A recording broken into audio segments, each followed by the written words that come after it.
ఇక్కడున్న చెరువులు కావచ్చు, ఇక్కడున్న సంస్కృతి ప్రపంచానికి ఆదర్శంగా ఉండే గొప్ప నగరం. అలాంటి నగరం ఉమ్మడి రాష్ట్రంలోనే కాదు, ప్రత్యేక తెలంగాణలో కూడా చంద్రశేఖరరావు గారి చేతిలో మోసపోయి గోసపడుతుంటే ఈ నగరము ఇది పట్టణంగానే నిలిచిపోతే ఈ పట్టణాన్ని గొప్ప నగరంగా చెయ్యాలి. హైదరాబాదు నగరానికి పోటీ నగరంగా ఒక అద్భుతమైన అభివృద్ధి చేయాలని ఆలోచన చేసినాం. పదే పదే మీ ఎమ్మెల్యేలు అటు పెద్దలు కడియం శ్రీహరి గారు, నాయన రాజేందర్ రెడ్డి గారు, అదేవిధంగా కొండా సురేఖమ్మ గారు, ఈ ప్రాంతంలో ఉండే ఎమ్మెల్యేలందరూ అన్నా నువ్వేం చేసైనా వరంగల్ పట్టణాన్ని నగరంగా మార్చాలి, ఎయిర్పోర్ట్ రావాలి, పరిశ్రమలు రావాలి, మా పిల్లలకు ఉద్యోగాలు ఇవ్వాలి, కాకతీయ యూనివర్సిటీ ఉన్న ఓరుగల్లును అభివృద్ధి పదం వైపు మీరు నడిపించాలి అని వాళ్ళు నన్ను నిద్ర పోనీయకుండా తిండి తిననీయకుండా నన్ను ముప్పు తిప్పలు పెట్టారు. సూచన 2-3 సార్లు అడిగి వదిలేస్తారేమో, మర్చిపోతారేమో అని. కానీ వాళ్ళు మర్చిపోలే, నిత్యం గుర్తు చేస్తూనే కలిసినప్పుడల్లా కాగితం తెచ్చి ఇచ్చేటోళ్ళు.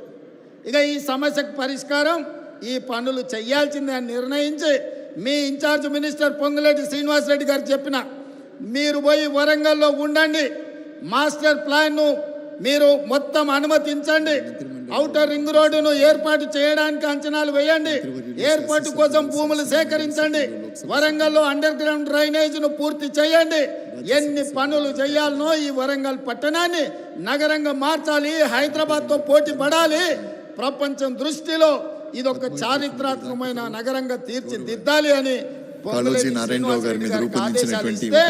వారు నిద్రపోకుండా రోజుల కొద్ది ఇక్కడ కూర్చొని అధికారులతోని సమీక్షలు చేసి ఇందులో విధానపరమైన నిర్ణయాలు మాత్రమే నేను మా మిత్రుడు బట్టి విక్రమార్క గారు తీసుకున్నాం.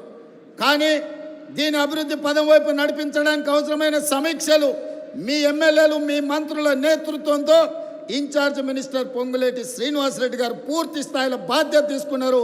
మా వరంగల్ మిత్రులందరినీ కూడా నేను అడుగుతున్నా, మీరు పెద్ద ఎత్తున చప్పట్లు కొట్టి అభినందించండి. ఎందుకంటే మీకోసం ఖమ్మం జిల్లా మీద కూడా దృష్టి పెట్టకుండా వరంగల్ జిల్లా మీద దృష్టి పెట్టి వరంగల్లో పనులు చెయ్యాలి అని కడియం శ్రీహరి గారు కలిసినప్పుడు వారు మాకు ముందు నుంచి చాలా సన్నిహితులు, మీకు తెలుసు. వారి పట్ల నాకున్న గౌరవం కూడా మీకు తెలుసు. వారు నాకు గుర్తు చేసి ఇవన్నీ చేయడం ద్వారా శాశ్వతంగా ప్రజల గుండెల్లో మనం నిలిచిపోతాం, మీ బాధ్యత, నీకు చిన్న వయసులో గొప్ప అవకాశం వచ్చింది, ఆనాడు మాకు అవకాశం వచ్చినా మేము చేయలేకపోయినాం, ఈనాడు మీరు చెయ్యి, మేము అండగా నిలబడతామని కడియం శ్రీహరి గారు నాతో 10 సార్లు మాట్లాడి ఇవాళ 5,500 కోట్లు, దాదాపుగా 6,000 కోట్ల రూపాయలు ఈ వరంగల్ నగరానికి ఇవాళ రాష్ట్ర ప్రభుత్వం మంజూరు చేసిందంటే వాళ్ళందరూ తీవ్రమైన కృషి వల్ల ఈరోజు మీకు దాదాపుగా 6,000 కోట్ల రూపాయలు వచ్చినాయి. అందుకే మిత్రులారా, ఈ వరంగల్ జిల్లా ప్రజలకు, ఈ ఉత్తర తెలంగాణ ప్రజలకు నేను ఒక్క మాట చెప్పదలుచుకున్నా. ఇది 2 శాసనసభ నియోజకవర్గాలకు సంబంధించిన అభివృద్ధి కాదు, మొత్తం ఉత్తర తెలంగాణకు సంబంధించిన ఆదిలాబాద్ కావచ్చు, ఖమ్మం కావచ్చు, కరీంనగర్ కావచ్చు, లేకపోతే వరంగల్ కావచ్చు, సగం నల్గొండ కావచ్చు, ఈ వరంగల్ ప్రాంతమే అత్యంత దగ్గరి ప్రాంతం. ఈడ జాతీయ స్థాయి ఎయిర్పోర్ట్ రావడం, జాతీయ స్థాయి పరిశ్రమలు రావడం, ఈ నగరంలో అండర్ గ్రౌండ్ డ్రైనేజ్ రావడం, కాకతీయ యూనివర్సిటీని అభివృద్ధి పదం వైపు నడిపిస్తే సగం తెలంగాణ అభివృద్ధి జరిగినట్టే. ఈ వరంగల్ అభివృద్ధి అనేది సగం తెలంగాణకు అభివృద్ధి చేసినట్టే అని భావించి ఈనాడు మా ప్రభుత్వం ఈ బాధ్యత తీసుకున్నది. ఇది పూర్తి చేసే వరకు నేను నిద్రపోను, మా అధికారులను, మా మంత్రులను నిద్రపోనీయనని మీకు నేను మాట ఇస్తున్నా. ఎందుకంటే నేను నిన్న మన మహారాష్ట్ర ఎన్నికల్లో పోయినా, ఎన్నికల్లో ఎక్కడ పోయినా ఎయిర్పోర్ట్లు ఉన్నాయి. నేను ముంబై, పూణేనే అనుకున్నా, కానీ సోలాపూర్ పోయినా, నాందేడ్ పోయినా, ఎక్కడికి పోయినా ప్రతి 100-150 కిలోమీటర్లకు బస్సు డిపోలు ఉన్నట్టు మహారాష్ట్రలో ఎయిర్పోర్టులు ఉన్నాయి. మన పక్కన ఉన్న ఆంధ్రప్రదేశ్లో విజయవాడలో ఉంది, అదేవిధంగా తిరుపతిలో ఉంది, కర్నూలులో ఉంది, కడపలో ఉంది, అదేవిధంగా విశాఖపట్నంలో ఉంది, రాజమండ్రిలో ఉంది, ఆంధ్రప్రదేశ్లో కూడా ఎన్నో ఎయిర్పోర్టులు ఉన్నాయి. ఈ రకంగా ఏ రాష్ట్రం తీసుకున్నా 5, 6, 10 ఎయిర్పోర్టులు ఉంటే తెలంగాణ రాష్ట్రంలో ఒకే ఒక్క ఎయిర్పోర్టు, అది హైదరాబాద్ నగరంలో ఉంది. అందుకే నేను అడుగుతున్నా, ఈ వేదిక మీద నుంచి కేంద్ర ప్రభుత్వాన్ని ఇక్కడికి వచ్చిన మా తెలంగాణ ప్రజల్ని. మనకెందుకు ఉండకూడదు? హైదరాబాదే కాదు, వరంగల్లో, కొత్తగూడెంలో, అదేవిధంగా రామగుండంలో, ఆదిలాబాద్లో మనం కూడా 4 ఎయిర్పోర్ట్లు కట్టుకొని ప్రపంచంతో పోటీ పడి పెట్టుబడులు తెచ్చి పరిశ్రమలను ముందుకు తీసుకెళ్ళి ఈ తెలంగాణను అభివృద్ధి పదం వైపు నడిపించే బాధ్యత ఇందిరమ్మ రాజ్యంలో ప్రజా ప్రభుత్వం తీసుకుంటుందని చెప్పి నేను ఈ సందర్భంగా చెప్పదలుచుకున్నా.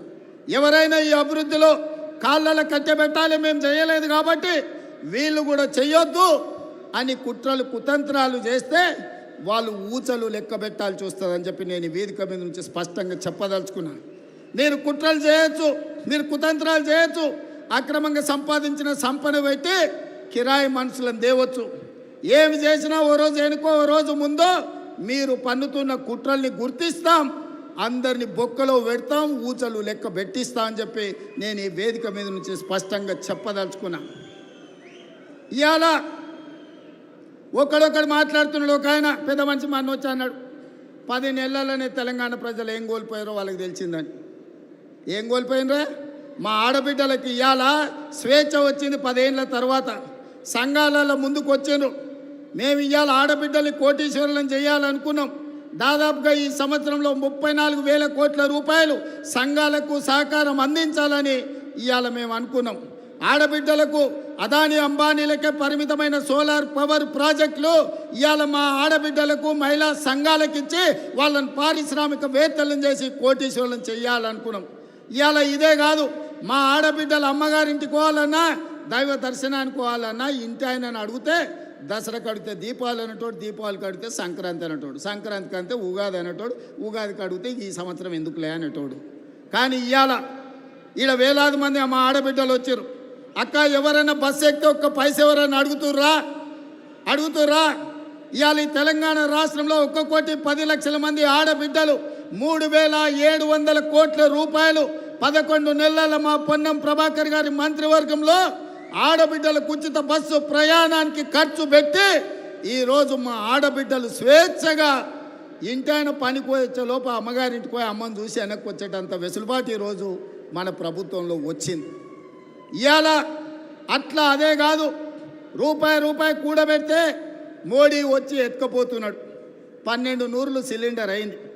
ఆయనలో సోనియమ్మ ఆడబిడ్డల కట్టెల పొయ్యి కష్టాలు, కన్నీళ్ళ పొగతో ఊపిరితిత్తుల్లో పోయి క్యాన్సర్ వచ్చి చచ్చిపోతుంటే ఆడబిడ్డలకు సిలిండర్ గ్యాస్ పోయి ఇచ్చి 400 రూపాయలకే సోనియమ్మ సిలిండర్ ఇచ్చింది.